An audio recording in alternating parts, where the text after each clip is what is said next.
Welcome to a forthright audio podcast of last week's newspaper column, read with additional commentary. As published Friday, May 17th, 2024, in the Spokesman Review, it's rural, but is it clean energy?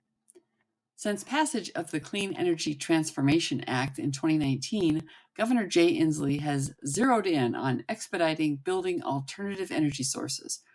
The region-wide implications for central and eastern Washington haven't been part of the equation, and oversight in calculating cost and benefit, which is the focus of the Rural Clean Energy Study. 3 public meetings were scheduled this week to take input on the impact on rural communities. We know when a large global equity company comes in, it drastically impacts community power dynamics, said Representative Mary Dye, Republican of Pomeroy.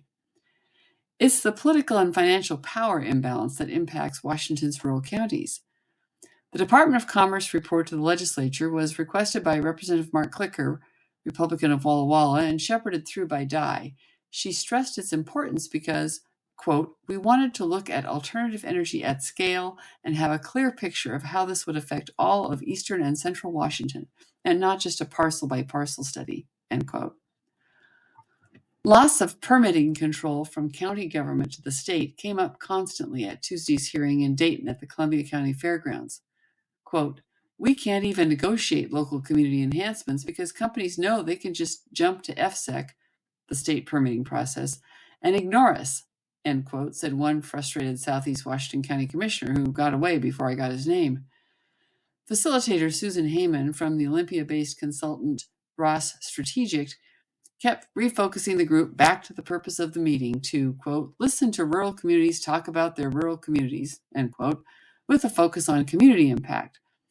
The rural residents had larger questions, like what really counts as clean energy? Why build industrial wind and solar facilities? The audience kept pressing to discuss environmental downsides and raise doubts about wind turbines' ability to produce enough energy in their lifetime to offset the carbon necessary to produce, transport, install, and operate. Questions were raised about the diesel fuel required to haul turbine blades to construction sites, the life expectancy of industrial wind projects, and the plan for decommissioning wind and solar facilities when technology and tax credits inevitably change. The study consultants did not seem to have anticipated the discussion taking this direction. In a progressive Olympia bubble, the greenness of wind and solar is an unquestionable article of political faith. At a rural county fairgrounds in Dayton, the question was, what's the plan for the discarded turbine blades stored off Highway 12 near the Walla Walla Airport? The answer to environmental questions was always a variation of, we're not studying greenhouse gas emissions, we're looking at social impacts and financial impacts. But Heyman agreed it's a hard sell to tell a rural community to accept social trade-offs in the name of clean energy without facing the greenwashing questions. Heyman turned the focus to financial impacts. Many voices observe the benefits to eastern Washington are few, while the energy demand is in western Washington. Given the cost and transmission loss to move power across the state, one man suggested building more alternative energy projects closer to the demand. He asked, doesn't the wind blow in the Skagit Valley? Why don't they build there? There was a quick crowd consensus on the answer to that question. Voices said, urban areas would get to say, no, we don't want to look at it. And rural areas don't have that cloud. Our voices don't have the same impact. And once again, we have no control locally. Jobs and tax revenue are often cited as incentives for rural counties. Unfortunately, the economists tasked with doing the analysis reported the mega corporations behind industrial wind projects are not cooperating, and they've not had much luck getting data on construction cost or jobs from currently operating projects. They noted projects almost always change hands at least once after development, sometimes 3 or 4 times. Lack of transparency from industry contributes to the power imbalance. Washington's tax code makes the financial discussion a tough one to follow for the casual reader, but this crowd had been paying attention. For counties without a retail tax base, the sales tax collected on construction of any kind is a huge budget boost. The state negotiated rebates offered to industrial energy facility developers are a huge loss. Columbia County Treasurer Carla Rowe estimated the value of sales tax rebates paid out as over $6 million in her county alone. The tax base in a rural county grows slowly. A couple of farmers buy a new tractor this year. They pay annual personal property tax on a value that decreases with age. Wind turbines are taxed as personal property, the same as that tractor. When 53 windmills went into the Oakdale School District with an initial value of $1 million each, it jumped the school district into a higher tax bracket, and it lost access to state-level equalization funds, according to Representative Joe Schmick, a Republican of Colfax. Public school administrators are concerned about the impact of depreciating value on school district patrons without major fixes to the state tax code. We're setting up small schools for failure, Schmick said. Then a voice in the crowd asked, why are they the only structure anchored to a massive concrete footing that is assessed as personal property? End quote.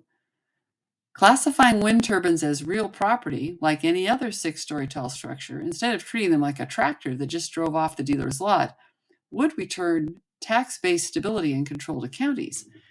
It would also provide an incentive to maintain wind turbines as valuable appreciating assets, producing something of value instead of depreciating assets responding to tax incentives.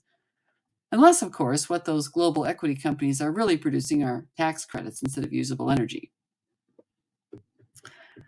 That was the end of the column. There was so much more that went on, obviously, at a 2-hour meeting. I couldn't all make it into a column. But it's common to see wind turbines not turning. So one of the questions during the Q&A was to the economists was if their study assumed that the turbines produced energy 100% of the time.